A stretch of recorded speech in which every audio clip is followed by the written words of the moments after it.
Myanmar is already feeling the effects of climate change. In recent years, the monsoon's been up to 40 days shorter than average.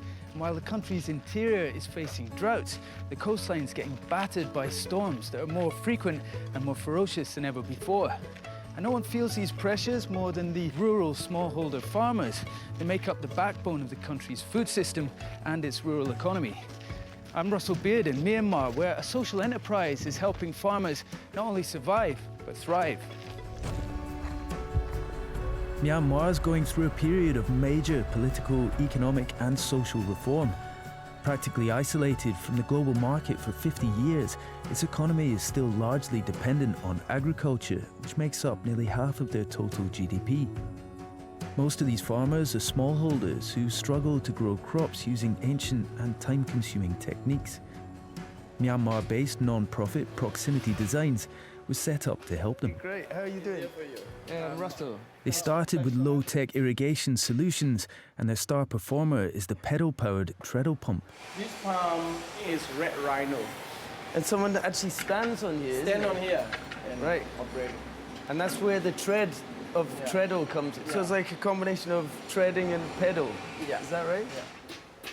Farmers often spend around 6 hours a day in the dry season filling buckets from a well and manually watering crops. Seeing how this was holding them back, Proximity designed this pedal-powered water pump to cut irrigation time. It's now part of a large menagerie of pumps from the red rhino to the baby elephant, all designed and developed here in Myanmar. The proximity in Proximity Design, what does that mean and why is that important to your model? We are very close to our customer with our deep empathy. Okay. Yeah, this is our meaning behind. Thanks to a network of data-gathering agents, Proximity have clocked up thousands of hours of field research. They have an intimate understanding of the problems that Myanmar smallholders are facing. And these two become the pistons for the suction. And these will be attached to the... Yes, attached to the treader. They're constantly refining their range to create products that farmers who earn as little as $2 a day are willing and able to pay for. We're trying to source almost all our components from the local, and especially those industrial zones close to our factory to make it affordable.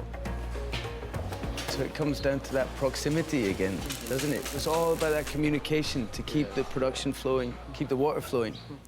And it's not just pumps, they also make drip irrigation hoses, all designed to be as simple and as low cost as possible. You said the next stage is actually quality control. They're going to test out one of our baby elephants to see if it's good enough to add to the pile.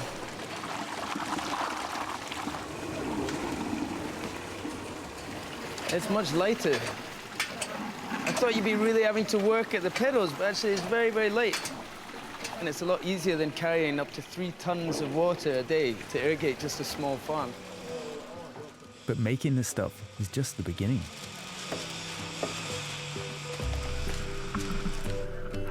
We've got pumps, we've got hose pipes, the drip irrigation system, and the spare parts. That's the cool thing about these systems is that they're totally modular. So if one piece does fail, then they can just swap it out and the farmer doesn't need to buy an entirely new set. Where's next for these? Where are they off to? They will be going to the express bus gate, then they will go to the field. From taxi to truck to public transport, and then onto a network of some 900 scooter-driving field agents, Proximity's products find their way to even the most remote parts of the country. They've sold around 90,000 units so far, but with millions of people engaged in agriculture here, they've still got their work cut out. Myanmar's dry zone covers nearly 55,000 square kilometres in the heart of the country. One of the main challenges facing farmers here is climate change. Shorter monsoons and rising temperatures mean severe droughts have become more frequent in recent decades. Because here 10 acres, over there and at the foot of the hill, another 10 acres, altogether about 50 acres. Wow, that's big. See that there? So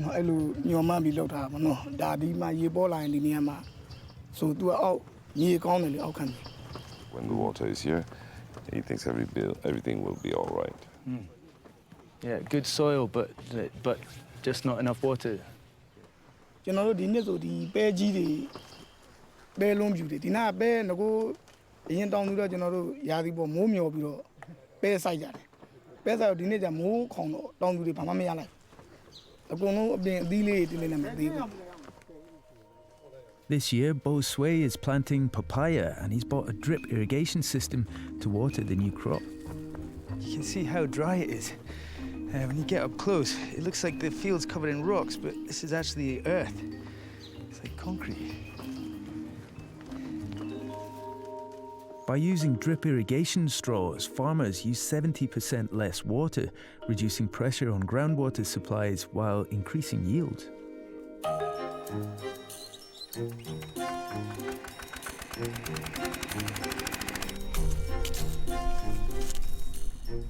So these are long, thin tubes that we saw them measuring out there in the workshop. And these are the secondary tubes. So you've got these main auxiliary pipes in the middle, and these are like your veins. And then once these are run up through the middle, they're going to put those tiny little ones in, which are like the little corpuscles. So it's a very kind of natural system. ခုဒီပတ်ဝန်းကျင်လဲဒါကျွန်တော်လုပ်ပြီးရင်ကျွန်တော်ငွေဝင်မယ်ဒီလိုပတ်ဝန်းကျင်လဲကောင်းမယ်မြေလဲတန်ကြီးရှိလာမှာမနော်အဲဒါဆိုပတ်ဝန်းကျင်လူတွေလဲလောက်လာမယ်လို့ထင်တယ်လေအဲလိုဒီနားမှာအခု6ခန်းနေတယ်ကျွန်တော်နှစ်ရှည်သီးပင်တွေစိုက်တဲ့အတွက်အပင်ကြီးတွေစိုက်တဲ့အတွက်ဒီနားမှာနောက်တစ်ချိန်ကျွန်တော်9နှစ်နေတစ်တော်ဖြစ်မယ်လို့ကျွန်တော်မှန်းတာတယ်ဒီ short view ပင်ကနေပြီးတော့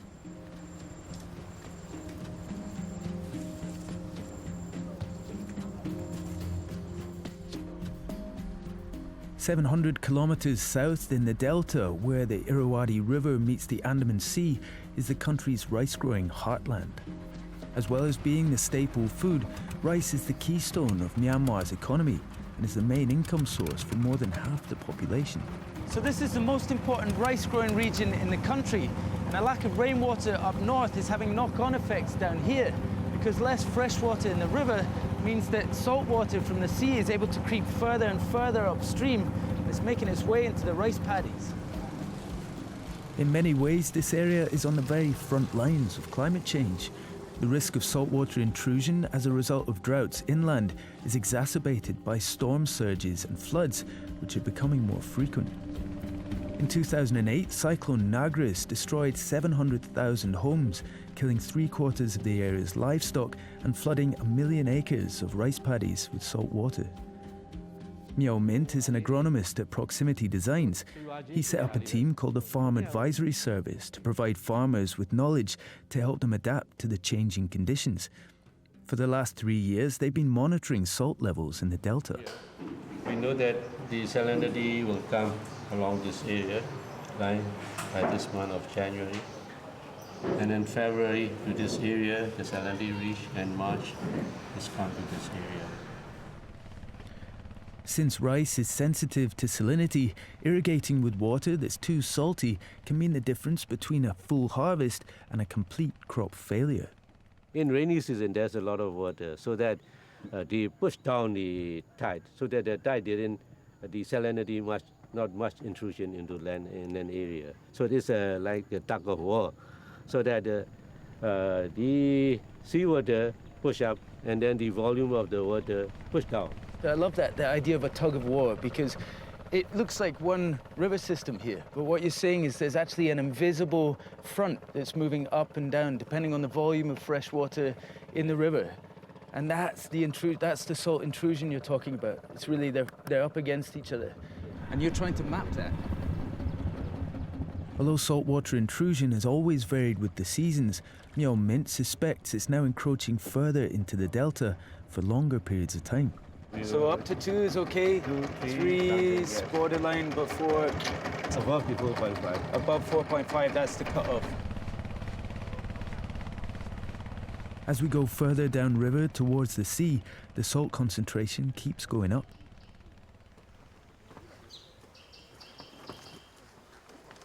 6.8. Yeah. So that's well over the tolerance of most rice. We can see in the graph that even last 2 weeks it's not recommended. Last 3 weeks we are not recommended to any irrigation. If irrigated, all the crops will ruin. Would be ruined, is that right? Farmers here say that because the freshwater period is getting shorter, they now only grow one crop a year. When would this have been harvested? December, around December, yes. Okay. Apart from that small fields, all are empty. Myo Mint thinks these fallow fields represent a missed opportunity. He's developed a simple solution, and it all comes down to timing. This is the first year that we try in this area. Okay. So you can see it's almost ripening, and then they are going to harvest today. He and his team are proving that it's actually possible for farmers here to grow two crops in one season. If farmers plant a first crop earlier in the year and then use a faster growing variety of rice for the second crop, they can squeeze both in before the water salinity gets too high. First crop is June to October. After that, they don't grow anymore. Now we try to put another crop. But the key is not just when to plant, but when to irrigate. High tides bring too much seawater, and the high salt content would kill crops. So it's actually when the tide is lowest that the water is safest to use. It's deceptively simple, but it's taken a lot of effort to get here. And it's this simplicity that's helped the technique take root. It's very happy right now. Yeah.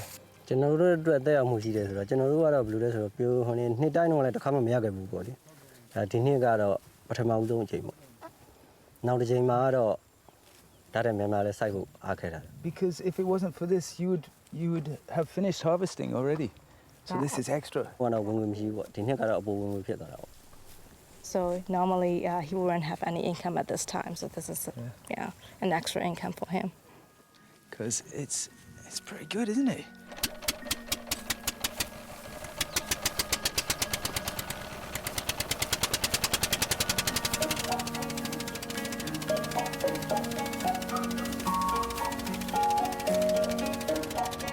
All of the other fields that you see at the horizon are all brown. They've already long cropped their rice and they're just going to be fallow for the rest of the season. But yeah, it's a bonus.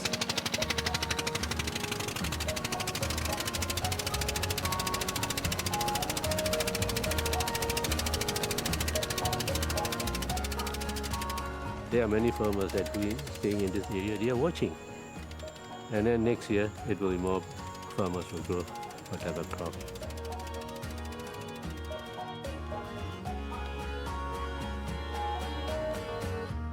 Farmer Kiao Sang-win was the first in his village to trial double cropping and is a true convert. This is your house here.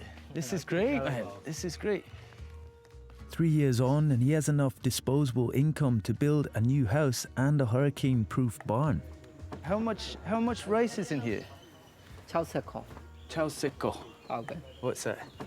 67 tons. 67 tons Okay. in here. Wow. How much can you make from that? 24 grams. Wow. Nice work. No wonder you're smart. I mean, it's a big thing, isn't it? We're talking about providing food at the end of the day, and we've got a growing population, and there's the added challenges of climate change. What's your hopes for the future? တို့မြန်မာနိုင်ငံအနေနဲ့ပြောလို့လူကြီးရတူဝလာတဲ့အတွက်ကျွန်တော်ဖြီးမှန်းတာပေါ့နော်ကျွန်တော်သားသမီးကျွန်တော်ရွာသားပေါ့ကျွန်တော်လက်လန်းမိတဲ့လောက်ကိုအတန်းထိုင်ဆုံးကျွန်တော်ရတဲ့နည်းပညာနဲ့သူတို့လက်ပြောမှဆိုရင်တော့လက်ဆင့်ကမ်းပေးမယ်လို့လည်းကျွန်တော်ရည်ရွယ်ထားတယ်ပေါ့ When Kiao Sang-win's neighbours saw his barn full of rice, the benefits were clear. Several farmers followed suit, and now this year the whole village is double cropping. 400 acres, all bonus crop. That's money in the bank to help ensure farmers have the resources to cope with unexpected problems and to weather future storms.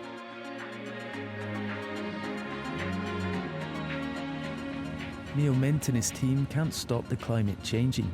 Eventually, a combination of saltwater intrusion, rising sea levels, floods and droughts may make it near impossible to grow crops in some parts of the country. But by designing ways for farmers to adapt, the proximity team hope to help them stay one step ahead in a changing world.